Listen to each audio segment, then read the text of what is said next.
అధ్యాయంలో మొదటి నుండి 4 వచనాలను చదువుకుందాం. కావున నేను అపేక్షిస్తున్న ప్రియ సహోదరులారా, నా ఆనందమును నా కిరీటమునయున్న నా ప్రియులారా, ఇట్లు ప్రభువునందు స్థిరులై ఉండుడి. ప్రభువునందు ఏక మనసు గలవారై ఉండుడని ఎవరియను సొంటికే బతిమాలు కొనుచున్నాను.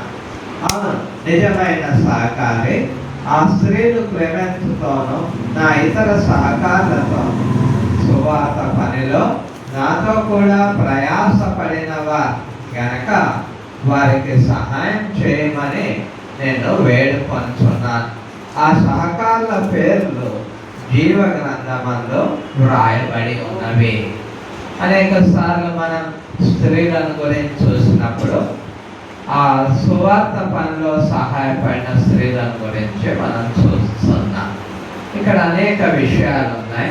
4వ వచనంలో ఎల్లప్పుడూ ప్రభువునందు ఆనందించుడి, మరలా చెప్పుదును ఆనందించుడి. దేవుని బిడ్డలు, ప్రత్యేకించి దేవుని దాసులు ఆనందపడేవారుగా ఉండాలి. ఆనందం వేరే, సంతోషం వేరే. సంతోషానికి ఆనందానికి మధ్య తేడా ఉన్నది. సంతోషము అని అంటే ఇంగ్లీష్లో ప్లెజర్స్ అంటారు. అంటే అవి తాత్కాలికమైనవి. రోమాపత్రిక 12వ అధ్యాయంలో కూడా సంతోషించు వారితో సంతోషించుడి, ఏడ్చు వారితో ఏడువుడి అన్నాడు. అంటే సంతోషాలు వస్తూ ఉంటాయి, దుఃఖం వస్తూ ఉంటుంది. కాబట్టి సంతోషించే వారితో సంతోషించాలా, ఏడ్చే వారితో ఏడవాలి. అయితే ఆనందం అన్నది తాత్కాలికంగా, ఇది ఎల్లప్పుడూ ఉండేది. మోషే విషయంలో కూడా మనం హెబ్రీ పత్రిక 11వ అధ్యాయం 24 నుండి మనం చూస్తే, మోషే పెద్దవాడైనప్పుడు అల్పకాలము పాప భోగము అనుభవించుట కంటే, అంటే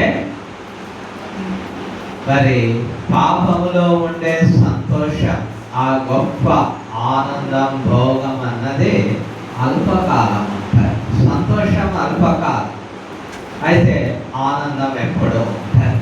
ప్రియులారా, పౌలు అంటున్నప్పుడు ఎల్లప్పుడూ ఆనందించాలి, ఎప్పుడూ ఆనందించాలి. ఎందుకొరకు ఒక దేవుని బిడ్డ ఎప్పుడూ ఆనందించాలి అంటే, ఈ లోక సంబంధమైన ఆనందం కాదు. సమస్యలు వస్తూ ఉంటాయి, రోగాలు వస్తూ ఉంటాయి, పోతూ ఉంటాయి. కానీ దేవుడిచ్చిన ఈ గొప్ప రక్షణను బట్టి మనం సంతోషించాలి. దేవుని బిడలమైనందుకు ఆ సంతోషం మనకు ఉండాలా. వెళ్ళారా? మరి లోకరీతి అయినటువంటి సంతోషం డబ్బును బట్టి వచ్చేది, తాత్కాలికమైనటువంటి సుఖాలను బట్టి వచ్చేది. కానీ ఈ ఆనందం అన్నది దేవుని బిడ్డలమైనందుకు మనకి ఇది గొప్ప ఆనందం, సంతోషం కంటే ఎక్కువ. ఎందుకొరకు మనమందరం ఆ పరలోకంలో ఉండబోతూ ఉన్నాము. గొప్ప రక్షణను పొందిన, రక్షణ అంటే చాలా విలువైనది.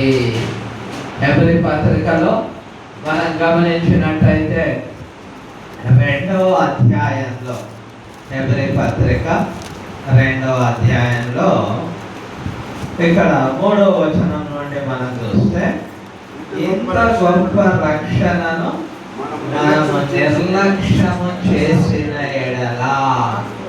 రక్షణ గొప్పదా? చాలా గొప్పది. రక్షణ అని అంటే ప్రభుతో, దేవునితో ఎల్లప్పుడూ ఉండడము. దేవునితో ఉంటే ఏ కష్టాలు లేవు, ఏ బాధలు లేవు. దేవునితో ఉండకపోతే నరకంలో ఉండాల్సి వస్తుంది. ప్రకటన 2:11, ప్రకటన 20లో 6వ వచనంలో చూస్తే, జయించువాడు రెండో మరణం వలన హాని చెందడు. కాబట్టి దేవుని ఎరగని లోకమంతా, ఈ లోకంలో ఎంత ఉన్నా వారు సంతోషిస్తారు. అది తాత్కాలికమైన, కానీ మనం ఆనందపడతాం దేవుని బిడ్డలమైన. ఎందుకంటే ఈ లోకంలో మనం ఉండేది, లోకం ఎంతకాలం ఉంటుందో మనకు తెలియదు. యేసు ప్రభు వచ్చేంత వరకు ఉంటుంది. కానీ మనము అందులో ఉండే కాలం ఎంత? 60 ఏళ్ళ, 70 ఏళ్ళ, 50 ఏళ్ళ. ఈ అల్పకాలం పాప భోగము అనుభవించుట కంటే మోషే ఏమనుకున్నాడు? దేవుని ప్రజలైన శ్రమ అనుభవించుట మేలు అనుకున్నాడు. కాబట్టి మనం కూడా ఏం చేయాలనంటే, ఈ లోకం ఎంతకాలం ఉన్నా మనం ఎంతకాలం ఉంటుందో తెలియదు. కాబట్టి ఈ గొప్ప రక్షణను పొందినమ్మా శాశ్వతంగా ఎల్లప్పుడూ నిత్య జీవనంలో మార్చబడినటువంటి శరీరాలతో పరలోకంలో ఉంటారు. అందుకొర గొప్ప రక్షణ నిర్లక్ష్యం చేస్తారు. క్రైస్తవులు రక్షణ నిర్లక్ష్యం చేస్తారు. ఎందుకంటే దాని విలువ తెలియక. మనం దేన్ని నిర్లక్ష్యం చేస్తాం? విలువ తెలియని దాన్ని నిర్లక్ష్యం చేస్తాం. వెనకటి ఈ నవాబులు పరిపాలించే కాలంలో వాళ్ళ దగ్గర ఒక పనివాడు ఉన్నాడు, ఒక గొప్ప ధనవంతుడైన నవాబు ఇంట్లో. అయితే వాళ్ళకి అప్పుడు పండుగ వచ్చింది, రంజాన్ పండుగ వచ్చినప్పుడు ఏం చేసిండనంటే, ఆ యొక్క కుర్బానిక స్వీట్ అంటే ఎర్ర ఎర్ర వాటితోటి చాలా తీయగా ఉంటుంది. ఇప్పుడు చాలా మందికి తెలుసు. అప్పుడు ఆ కాలంలో తెలియనందువల్ల అందరూ చేసుకునేవారు కాదు. ఆ నవాబు గారు చేశారు. వారందరూ తిన్న తర్వాత పనానికి వెళుతూ వారికి కొంచెం ఆకరణ ప్లేట్లో ఆ స్వీట్ వేసి వాడు చూసాడు, ఏంటిది ఎర్రగా రక్తం మాదిరిగా ఇట్లా ఉంది, చిచ్చి అని తీసుకుపోయి అక్కడ కొడితి అనేవారు. మరి మీకు ఎంతమందికి తెలుసో మీ ప్రాంతాల్లో ఏమంటారో, పశువులు తాగడానికి బియ్యపు నీళ్ళు అవన్నీ దాన వేసి పొట్టు వేసి కలిపి అందులో పడేసి వాడి ప్లేట్ వాడు కడుక్కోవాలి. కాబట్టి కడుక్కునే సమయంలో వేలుకి ఇలా అంటే ఇలా నాకాడు, కొద్దిగా చాలా తీయగా పరిగెత్తుకొని పోయాడు. అయ్యా నాకు కొంచెం ఆ ఎర్రగదు పెట్టు. అరే ఎందుకురా అంటే, చాలా మధురంగా ఉంది అయ్యా. ఉన్నది అదే రా, ఆకరణ నీకు మాత్రమే మిగిలింది, నీకు కొంచెం మిగిలించి అది పెట్టేశాను, ఇక లేదు అంటే వాడు ఎంత బాధపడుతున్నాడంటే, అయ్యో అయ్యో అయ్యో నేను ఏదో అనుకొని పశువులు తాగేటువంటి ఆ యొక్క ఆ కుర్తితో సమానం, ఆ దాంతో సమానం అనుకొని అందులో పడేశానే అని ఎంతో బాధపడ్డాడు. మనకు రక్షణ విలువ తెలియదు. ఏముందండి, నీళ్ళలో మునగమన్నాడు, మునిగాడు. కానీ ఆ నీళ్ళు యేసు ప్రభు యొక్క రక్తానికి సాదృశ్యంగా ఉన్నాయి. ఆయన డొక్కలో నుండి మత్తయి 19లో చెప్పినట్టుగా, యోహాను 19లో చెప్పినట్టుగా ఆ రక్తానికి గుర్తుగా ఉన్నాయి. ఆయన వచ్చి నా కొరకు ప్రాణం పెట్టాడు, అందువల్ల రక్షణ వచ్చింది. మీరు వెండి బంగారముల వంటి క్షయ వస్తువుల చేత విమోచించబడలే. 1 పేతురు 1:18 నుండి చూస్తే పేతురు రాస్తున్నాడు, విలువైన ప్రాణాన్ని ఇచ్చాడు, ఊరికే రాలే రక్షణ. మనం చాలా తేలికగా దాన్ని నిర్లక్ష్యం చేస్తాం. వీళ్ళగా పొందిన ఈ రక్షణ విలువ తెలుసుకొని వారిని పోగొట్టుకోనకుండా ఉండాలి.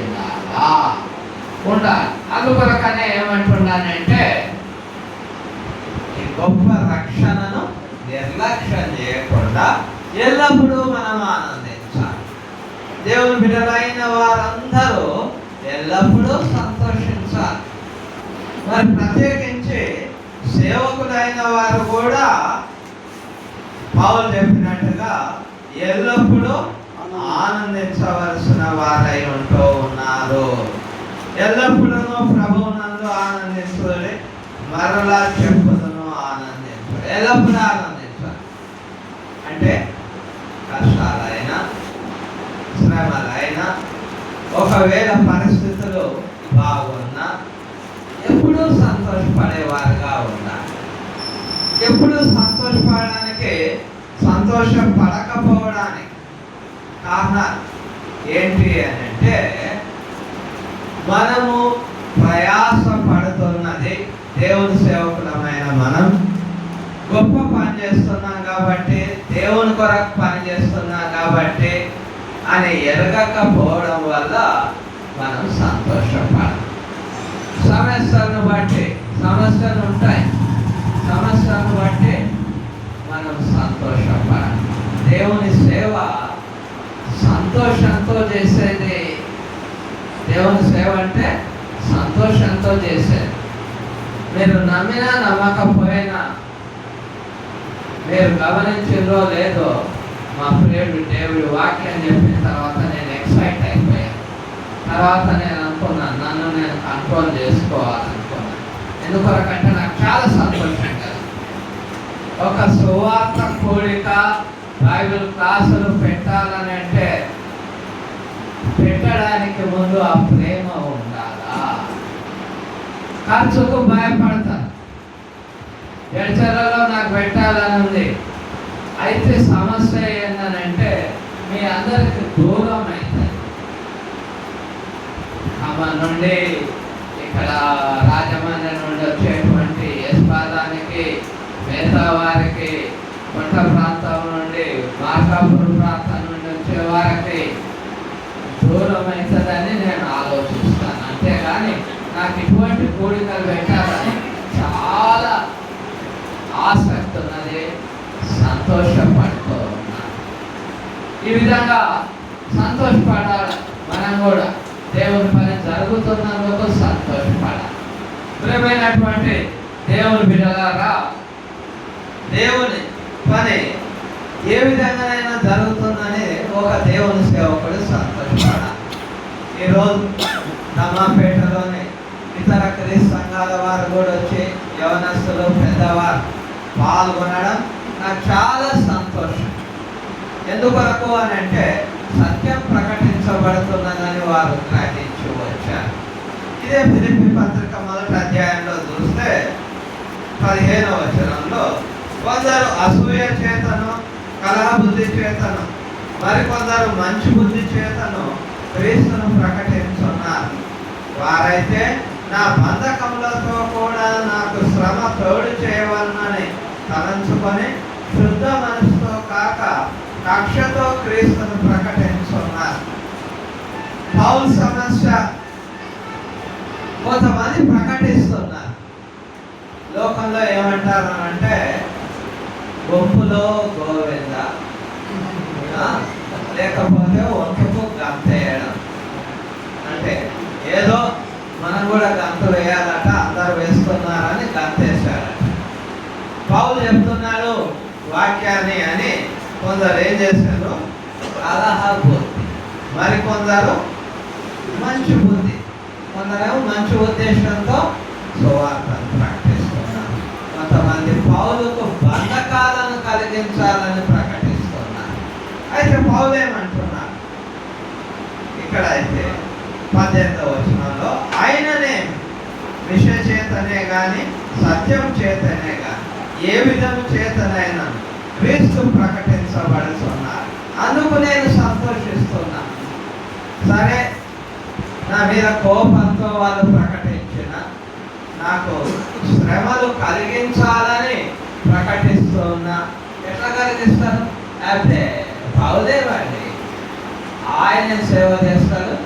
ఆయనకు అన్ని కష్టాలే. ఆయన దేవుని ప్రేమించిన వాడైతే ఆ కష్టాలు ఎందుకు?